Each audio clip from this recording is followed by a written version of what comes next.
Протікає дах, валяться стіни та заповнений водою підвал. Усе це у Рівненському тубдиспансері потребує капітального ремонту. Тут його не проводили вже близько 30 років. Ось, до прикладу, коридор хірургічного відділення. Тут була досить велика аварія, більше 2 місяців не могли справитися і прорвали труби загальні, і тут результати затоплення з даху. А ось одна із процедурних. Тут ситуація не ліпша, на стінах вже починає руйнуватись плитка. За рахунок затоплення вода зайшла між стіною і плиткою, плитка фактично відійшла, тримається так, на чесному слові. Чути там пустота всередині.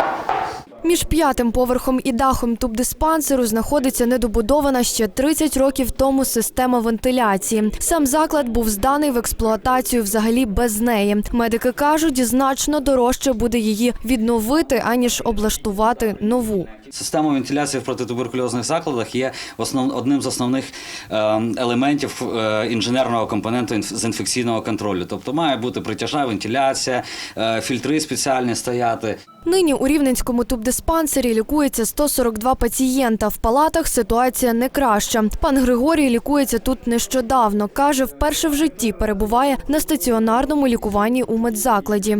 Хотілося б кращого.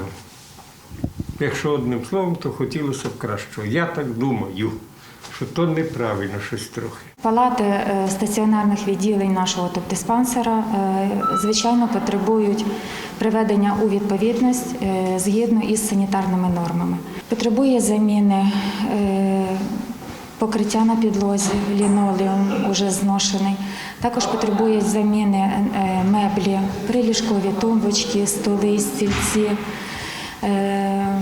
Ми частково провели заміну, але, звичайно, не в повному об'ємі. Для вирішення усіх цих проблем потрібні кошти, однак їх немає. Дефіцит грошей у тубдиспансері виник через нестачу фінансування із Нацслужби здоров'я, каже директор Федір Аврука. Якщо щорічно, не гостро, а щорічно, планово усовувати ті чи інші проблеми, інфраструктурні моменти, вони тоді не накоплюються, як сніжний ком на російській мові. І тоді, коли приходимо до певної межі, що от вже є в одному, в другому, в третьому і в 10-му місці, треба усунути вже все, а вже все усунути неможливо.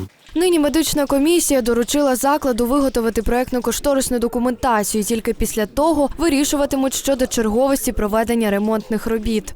Мені буде важко відповісти на це запитання, чому це раніше не зроблено. Я знаю, що ми неодноразово зверталися про те, що нам потрібно це зробити. Але, на жаль, ми знаємо, що є обмеження фінансування, і наш бюджет обласний, на якому це все, скажімо, до якого це все прикріплено, не зможе виділяти такі кошти, тому що він не є наскільки достатньо. Так чи інакше, Рівненський тубдиспансер потребує ремонту на більш як 10 мільйонів гривень. Питання щодо виділення коштів на ремонт подаватимуть на сесію обласної ради. Яна Євтушок, Богдан Котнюк. Новини Рівного.